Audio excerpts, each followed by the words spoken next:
जी अस्सलाम ये जी हुण असी वेखदे हो कि की करने पे गुड्डी उड़ाने पे गुड्डी उड़ानी तो सही आती भी नहीं है लेकिन बारकफ गुड्डी उड़ाने की कोशिश करने पे लेकिन गुड्डी ऐसा ना उड़ाओ कि जिहड़ा किसी वास्ते नुकसान ना होए ठीक है डोर किसी जी मासूम जान कोई जी ना जाए इस डोर की वजह ना ठीक है क्योंकि मैं जिथे गुड्डी उड़ाना पे ये थले सारे खेत ने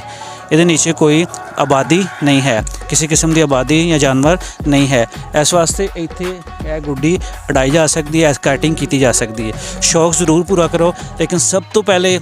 इंसानी जान को मुकदम रखो ठीक है इंसानी जान का तहफ़ुज़ बहुत ज़रूरी है साढ़े शौक ज़रूरी ने लेकिन इंसानी जान का तहफ़ुज़ और इंसानियत पहले भी काइटिंग का मज़ा है जनाब गुड्डी फुल बड़ा फुल उत्ते आसमाना ते ये नाल ही इजाज़त चाहते हैं अपना ख्याल रखियो जिथे जिथे भी हो हसते वसते रहो अपने आले दुआले इर्द गिर्द लोगों का ख्याल रखो अल्लाह हाफिज़।